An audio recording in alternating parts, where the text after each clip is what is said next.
As therapists, we know the work doesn't end when the session does. There's scheduling, notes, billing, and insurance follow ups waiting for you. That's why we're big fans of tools that actually make the admin side easier. Simple Practice is an all in one EHR built specifically for therapists. So everything lives in one place and you can focus on your clients. Learn more at simplepractice.com/therapy reimagined. This episode is sponsored by The Receptionist, a sign-in app company. The Receptionist for iPad is a HIPAA-ready digital check-in system that allows you to easily check in clients and take your time back. Learn more by visiting thereceptionist.com/MTSG and get your first month free. You're listening to the Modern Therapist Survival Guide, where therapists live, breathe, and practice as human beings. To support you as a whole person and a therapist, here are your hosts, Curt and Katie Vernoy. Welcome back, Modern Therapists. This is the Modern Therapist Survival Guide. I'm Curt with Katie Vernoy, and this is the podcast about things that go on in the therapist world, things that happen with our clients, the things that are happening in the profession around us. And we talk a lot on the show about imposter syndrome, that feeling that you're not a real therapist. And this episode, we're really talking about actual imposters, the wolves in sheep's clothing of the therapy profession, people who use terms like healing and growth and accountability and do the exact opposite of that.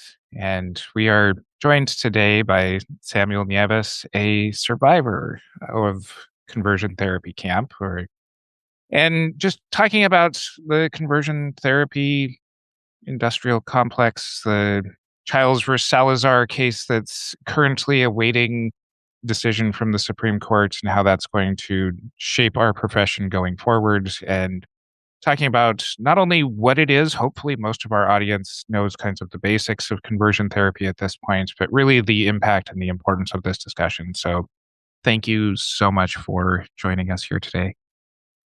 It is an honor. Thank you so much. We're very, very fortunate that you have agreed to come on, and we're excited to have this conversation. But before we get started, I want to ask you the question we ask all of our guests, which is, who are you and what are you putting out into the world? Yeah, thank you. So my name's Sam. I'm a survivor of conversion therapy, Latina, grew up Mormon. I was trained as a marriage and family therapist, but I left grad school before I graduated. I've been married for 15 Actually, I haven't been married for 15 years because it hasn't been legal that long. But I've been with my husband for 15 years. And I'm a board member of a nonprofit organization called Conversion Therapy Survivor Network. And so that's what I put out into the world. I help try to advocate for survivors everywhere worldwide, but our nonprofit is specifically in the US. Usually one of the other questions that we start a lot of episodes with is, what do therapists get wrong about conversion therapy? And at the risk of the answer of that just being, it's just wrong, like, don't do it. But I think maybe opening up that question a little bit more, if we have the basics ideas of what conversion therapy is, what are they missing in what conversion therapy actually is? Yeah, I wish people would ask that question more, because if everyone fully understood that, the SCOTUS case would have gone completely different. Because when you listen to the therapist from Colorado who's saying she's being forced to transition trans kids by law, anyone with a basic understanding of conversion therapy would know that not only is she practicing unethically, because, if a client is asking you, hey, I think I'm going to leave my husband, you don't immediately jump in and say, all right, we're going to do this, right? Like, explore, you make space. They could be wrong and you're not going to take any opinion on it. You're just going to make space and see what comes up in therapy, because you're client-centered rather than your own opinion-centered.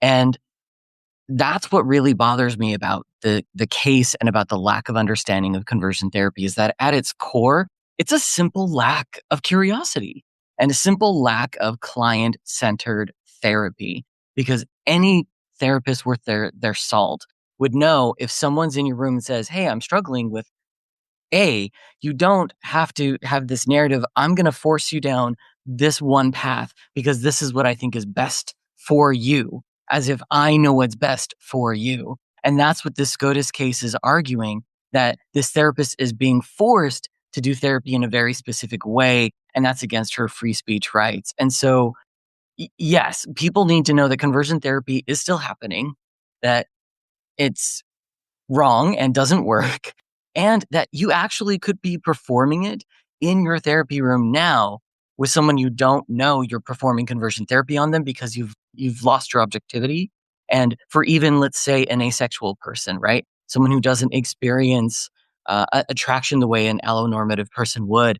If you're going to immediately run with the DSM diagnosis of, oh, this is hypo, I forget what the DSM term is, but like if you immediately assume this person needs to work on their sexuality and become something they're not, if they're an asexual, you're now performing conversion therapy on them. You have to be mindful of what the client wants rather than just what you assume needs to happen. So I hope that answered your question. Well, I think there's clearly bias that needs to be addressed here, and there are things that it sounds like some of it's been politicized, some of it has been put in this space of what is morally acceptable or what is normative or those types of things. But for some of our audience members who maybe don't have a clear sense of what conversion therapy is, maybe we start with the basics, start with what has been to date banned and what we're actually talking about before we get into what actually is very good gender affirming care. I So love this. Yeah. I always love to center myself in what the research refers to as SOGIECE, and that's an acronym for sexual orientation or gender identity change efforts. And it's conversion therapy as an umbrella term because the point is at the very end. They're taking these parts of your identity and trying to change it rather than allowing you to explore it in the therapy room, right? So as soon as that change effort enters the realm of your therapy room, you're now performing conversion therapy. And when you use that very wide lens, you're now able to catch, well, it doesn't just happen in a conversion camp. It doesn't just look like aversion therapy with electroshock therapy, which is what everyone assumes it is. Even though the majority of it, actually, when you look at the research, 2020 studies showed that that 80% of conversion practices are religiously founded and religiously based, right? And so when you look at conversion therapy, it can look like someone who's a parent, right? Simply invalidating their child and saying, you need to pray harder. It could be corrective, trigger warning. It could be corrective rape. It could be going to a school and the teacher is spouting all of this rhetoric about you need to change, you need to have heteronormative, allonormative, cisgendered feelings, et cetera, et cetera. It really runs the gamut. And as long as you center yourself on what is SOGIECE, is it a change effort that's happening right now? If you're just exploring, that's not conversion therapy. But as soon as you're trying to change it through demonizing queer people or through suggesting that they're confused and they don't know themselves, that's what conversion therapy is. Because the core harm of conversion therapy is the identity damage. That's the majority of when I work with conversion survivors every week. That is the core trauma that we're working with. The fact that we were taught to not trust ourselves, not to believe ourselves, not to value our own lived experiences. And so we had to think very critically about how to wrap ourselves in these cognitive wraps of chains so that we could exist in a world that isn't meant for us, completely ignoring our lived experiences, our bodies, and all of who makes us us. And so that's the core damage of conversion therapy. So that is what I really want people to ground themselves on, SOGIECE, and are you trying to change them?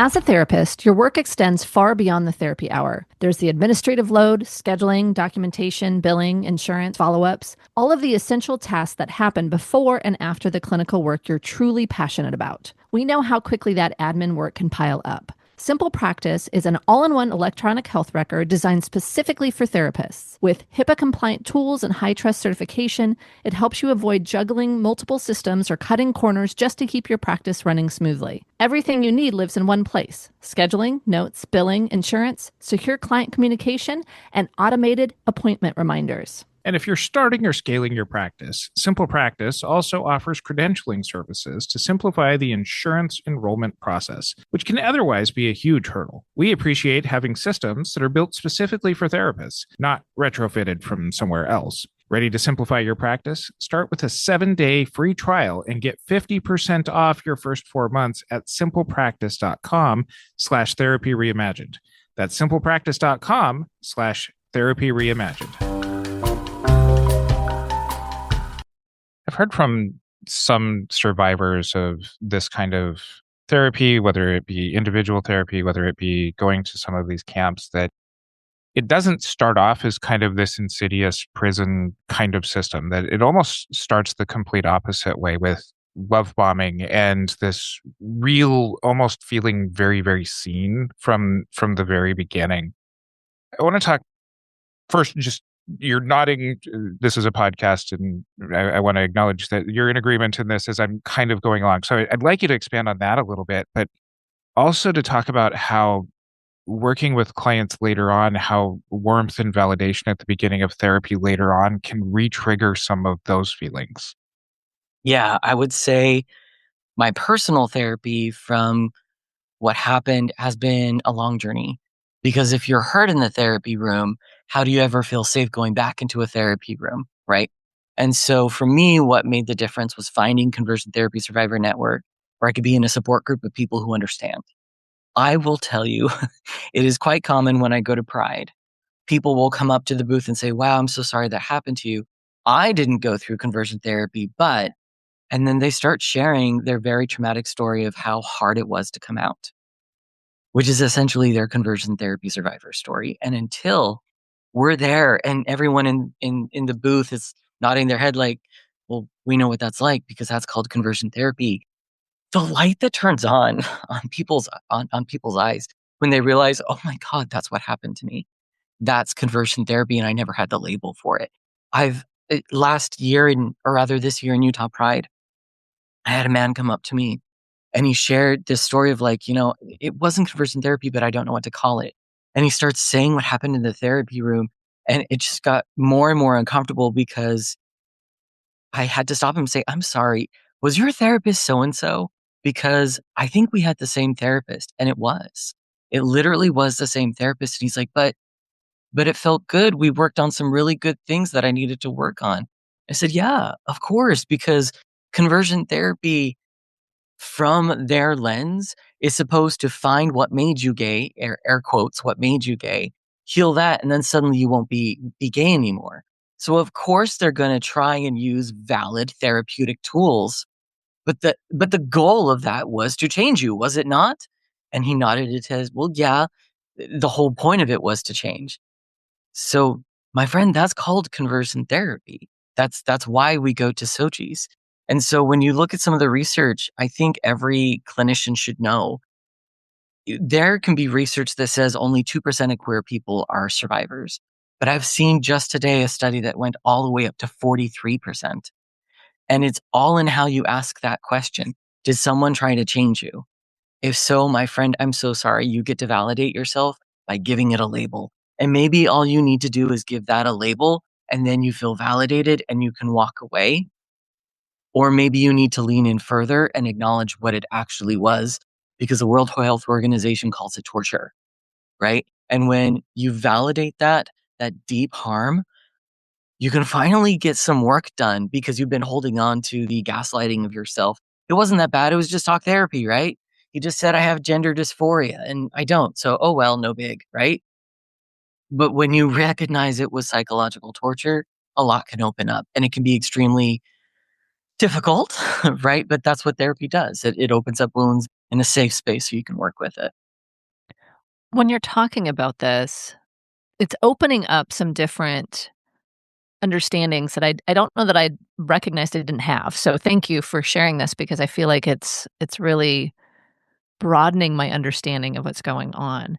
And so, as you said, conversion therapy doesn't always have the aversion therapy, those types of things, the camps, that stuff. And instead it can be this gender exploration. It can be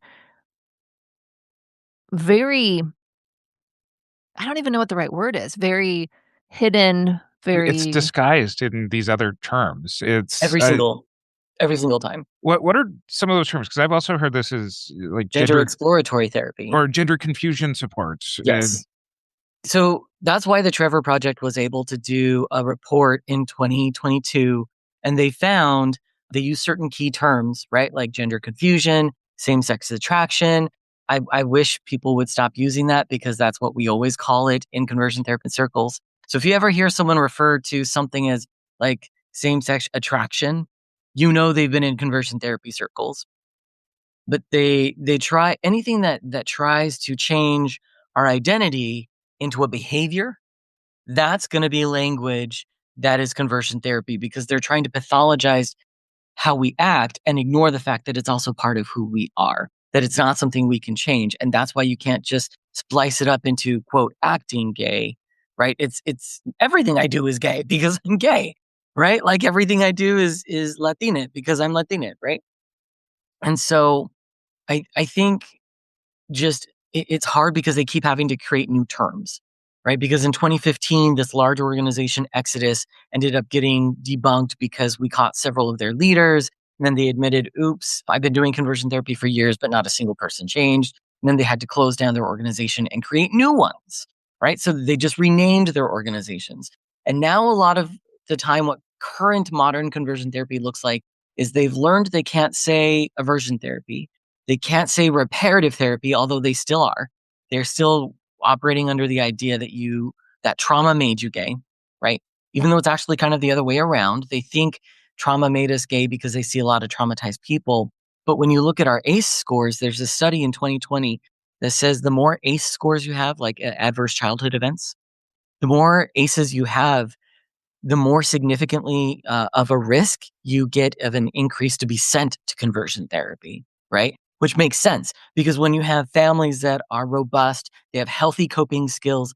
When their kid says, hey, I think I'm queer, they're going to have those tools to deal with that revelation, right? Of, oh, okay, well, this isn't what we believe, but let's see what we can do about this, right? And so they're not going to be sent to conversion therapy. But the families that don't have healthy coping skills, they're going to send them to conversion therapy. And then it creates this selection bias of, oh, all these queer people have lots of trauma. Maybe that's why they're queer, right? Even though the research does not show a causal relationship.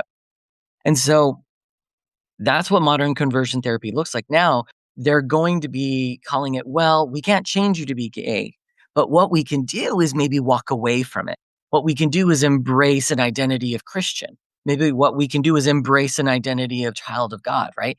And that's what it looks like now. They will acknowledge, even the conversion therapy organizations today that got renamed, they'll acknowledge this is not conversion therapy in their bylaws. But then when you talk to their survivors who just left those organizations, nothing has changed. They still use the same rhetoric. They now just have little snippets on their website that say this isn't conversion therapy, but they still talk about walking away from it. They still talk about the lifestyle. They still talk about all of these things that was the exact same rhetoric that I received when I was in conversion therapy. And we called it reparative therapy. When you were talking about those of us who may be acting from a place of bias, we know better than our clients, and that change efforts are what make it conversion therapy.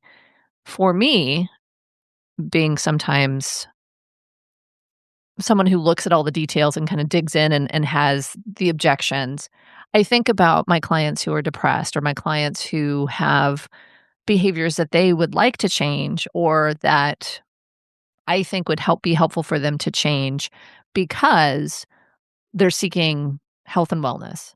And when you shifted it to behavioralizing identity, that made it a lot more clear because I was going to ask that question like, hey, I mean, part of therapy is change. We want people to change or they want to change. So part of it is behavioralizing identity. And it seems like the other part is also, which, this is good therapy versus not so good therapy, following the client's lead. Arguably, someone who's seriously depressed may not want to make the changes. And so we may push them along and we need to watch that too. But it feels like the key difference is identity versus the change effort, so to speak. Am I Exactly. catching that? Like, is there something that I'm missing there? No, that's it. Because if you're saying, I identify as someone who's depressed, Mhm. if that was my identity, if I've built my whole life struggle around that's just who I am, Mhm. right? Okay, well then conversion therapy would be trying to change your identity as a depressed person. Yeah. But this is where you could lean into the research from Dr. Diamond. Dr. Lisa Diamond has done wonderful research on sexuality, right? Where she said sexuality absolutely is not malleable, but it can be fluidic for a lot of people, right? And so maybe you could be a lesbian who happens to really enjoy being intimate with this guy. You're still a lesbian, but your sexuality can be fluid in this realm. Okay, cool. Humans are different, right? That's the difference between behavior, which can be fluidic, versus an identity, which tends to be quite rigid because we didn't choose this. This is something that's formed over a lifetime, right?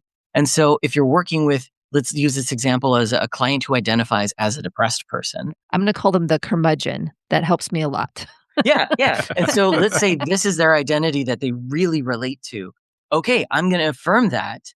Okay, so what are healthy things we can do around that identity Mhm. to embrace the rest of who you are? And if on their own, you know what? I may not need that identity anymore.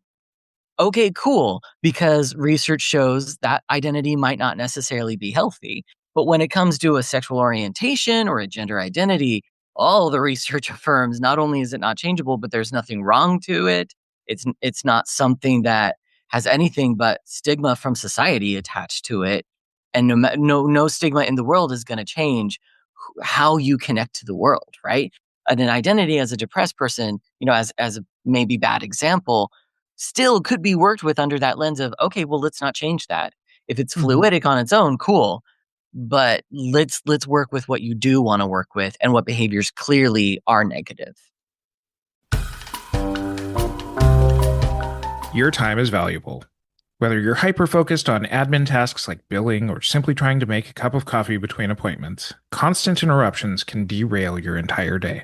This episode is sponsored by The Receptionist, a sign-in app company. The Receptionist for iPad is a HIPAA-ready digital check-in system that eliminates the need to walk back and forth from your office to the waiting room to see if your next appointment has arrived. Clients and patients can securely check in for their appointments, and you'll be immediately notified by text, email, or your preferred channel. Break free from interruptions and make the most of your time. Start a 14-day free trial of The Receptionist for iPad by going to thereceptionist.com/MTSG. Make sure to start your trial with that link, and you'll also get your first month free if you decide to sign up. For people who've been through SOGIECE, the feeling that I get is that a lot of them haven't graduated SOGIECE type therapies or conversion therapies. They've learned just to mask or act really, really well.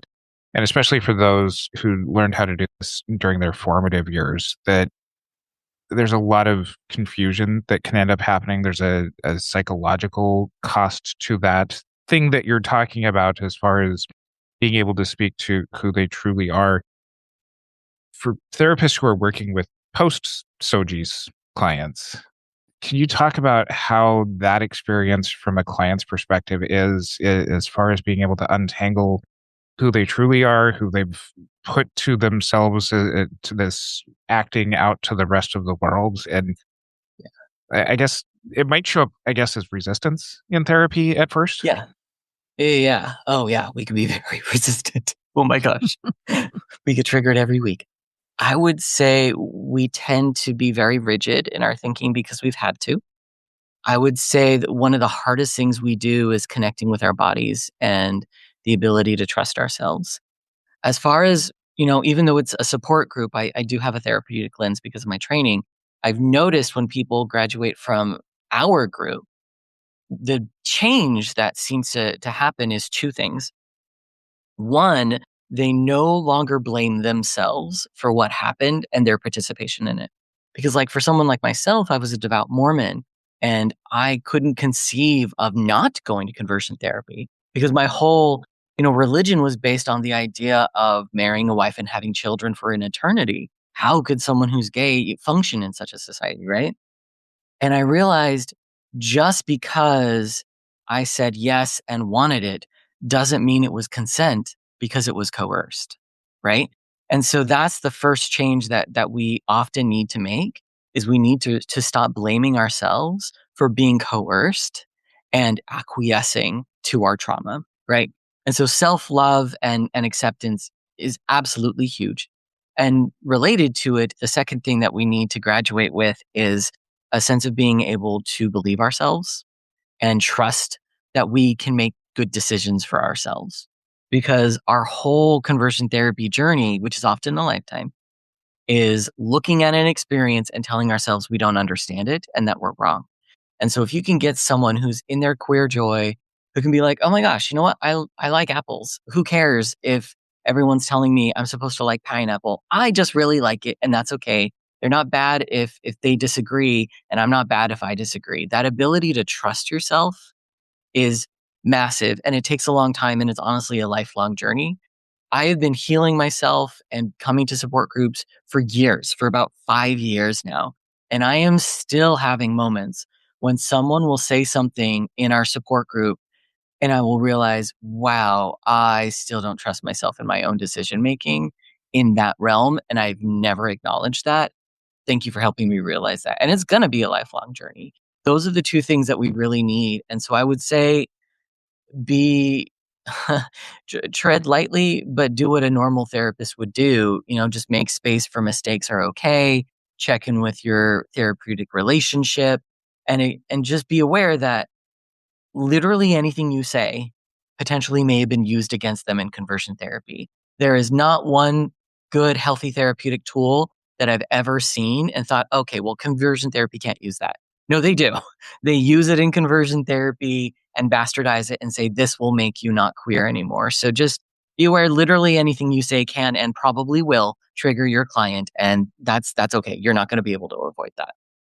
I'm really glad to hear you say that because I think that there's probably lots of well-intentioned things that therapists say that could just be in this minefield. I'm imagining that even a question as simple as what happened to you could very much echo early SOGIECE questions that then are followed up with, well, what caused you to be gay? And is there other kind of well-intentioned things that you can maybe help warn our audience and myself and Katie about that would be things that could just be very almost offhand or second nature therapist comments that could also be part of this minefield? I wouldn't expect a therapist to make the common mistakes that I often see, just because they tend to be more aware. Except for, I guess, one. Please don't tell me I'm strong. I don't. I don't. I don't need to be tokenized by the fact that I'm so strong. Like, but I think that's the same thing. Understanding you would have for a survivor of sexual violence, right? I think using the lens of sexual violence is very apt. Not just because it's quite common for survivors to be disproportionately victims of sexual violence, because we force ourselves into situations where we are not really consenting to experiences that we're told will make us straight, right? So it's also quite common that we'll have that experience. But quite often in support group and in the research, we will see that the damage is essentially a spiritual and identity rape that we are told. This isn't you. You are mine now, and you're going to be exactly what I want you to be, regardless of what you think and feel. So I would say use a lens of sexual violence and do what you normally would do in therapy. And you're probably going to be very well served using that lens. One of the reasons we reached out to you was because of what's going on with the Supreme Court. And just to be very specific, why are bans on conversion therapy important? There's a lot of reasons. We actually argue about this in conversion therapy spaces. A lot of us think that we should go directly after our therapists. A lot of us get angry because, like myself, I was an adult legally. And the bans in the United States only protect children, minors, and only in very specific situations when it's a licensed clinician. It does not protect anyone from a religious camp. It does not protect anyone from, Christian counseling from their pastor. None of that is protected. It's only minors from a licensed clinician acting in a therapeutic realm, right? So it's not really going to protect the majority of survivors. However, when you look at the research, I've seen a study at 2020 showing the benefit of bans of conversion therapy. It has a measurable impact of lowering suicidality for the people for all queer people, really. But this study specifically looked at minors. And I would say, even just having moved from Utah to Washington State, even though there are plenty of queer people in Utah and they're very safe, right? Just psychologically knowing that I'm predominantly going to be more safe in this state, even if it's not true, just that feeling of safety that's created from that mental shift improved my mental well-being. So simply living in a state where there's a ban on conversion therapy lowers the hyper-vigilance of always being on the lookout for microaggressions for being queer. So even just that alone, if you weren't looking at the research showing that it does have a measurable impact, the sense of psychological safety that you have of being in a state that does that is huge. And I will tell you, it's not surprising that my specific conversion therapist in Utah went on record against the ban on conversion therapy in Utah. And he lost because there is a ban on conversion therapy in Utah for minors. But I don't think it's a coincidence that he specifically argued against it. And I don't think that it's a coincidence that the way conservatives are trying to, because it is conservatives, we don't need to be political in any of our spaces, nor in my organization, but it is conservatives who are pushing it right now. And the lens they're using is anti-trans rhetoric. And I don't think it's a coincidence. And when you look at the SOGIECE acronym, it's not just change efforts for your sexual orientation or your gender identity, it's also expressions or the expression, right? And that's what conversion therapy looks like today. Well, you're gay, we're not going to change that, but let's make you act less gay, whatever that means, right? And that does harm too, because it behavioralizes your identity. So again, that's where the damage is. I want to go back to something that you said a little bit earlier, if you're okay expanding on this, but you're talking about survivors not being able to trust their bodies as much. And I wonder if you can talk a little bit more about that, especially for therapists who might be more inclined to work somatically with their clients and what they might expect as far as some of those reactions. Yeah, I have not seen ever a survivor of conversion therapy where just intellectualizing it different helps. We know how to intellectualize. We had to. That's how we wrapped ourselves in a box of a closet, right? What the light bulb moments for us, like I'll use a story from conversion therapy survivors. There's this lesbian woman who said, "What changed for me when I stopped conversion therapy was the moment I realized the same love and affection that I have for my cat was the same feelings I had for my husband. And suddenly I realized, oh my God, I can say I'm in love, but this is not what love feels like." And then when you first have that moment of, oh my God, is this what the songs are talking about? And you instantly have that full body recognition of, this is what it is to be in alignment with who I am, and this is why I'm queer. Suddenly everything changes. I have seen so many people who will come into group with psychosomatic issues. Doctors can't explain it. No idea why they're having all of these issues. But every week they're with us, the symptoms go away because they're finally being able to be in alignment with their body. So I would say, although this is the worst thing, we hate it. We don't like somatic work because it's uncomfortable, because acknowledging who we are is uncomfortable and dangerous, as a matter of fact, right? Like just look at what's going on. But it is what we need to heal. We do need to be able to connect with ourselves and align. And as soon as we can do that, the floodgates just open up and we're able to really heal ourselves. What have you been working on lately? Tell me more about the Survivors Network and the work that you're doing now today. I love how I'm immediately like, oh gosh, what am I not working on? Conversion therapy survivors, we are volunteer run and oriented. So we went to Washington, D.C. That's something we did. We're working on a podcast so that survivors can share their stories. We're working on a care package so that we can send pride organizations our conversion therapy survivor flag, brochures, information and training for people. I will say, two important things that we're working on. We're trying to get the word out that we have a community flag. It's beautiful. There's the way I always explain it when you look at it, gray on the flag represents the fact that we often have memory loss.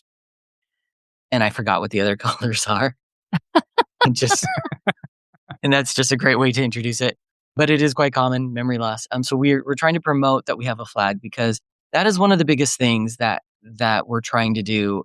As soon as someone has a label for their experience, they'll often just cry because, oh my God, no wonder it was so hard to come out, right? Because it was psychological torture. I'm a survivor. Oh, that label means so much for people who need it, right? So we're trying to promote that. And we're also on January 7th trying to promote International Data and Conversion Therapy. We're working with multiple organizations worldwide. And together as a world of survivors, we're promoting IDECT, which is International Data and Conversion Therapy, on January the 7th. We're having events so the survivors can talk. Yeah, so I'm on TikTok. Can't Pray Me Away is my handle.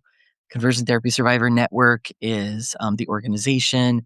And anything and everything a survivor needs, that's what I'm working with. And so I just hope the volunteers help me with it because it's a lot.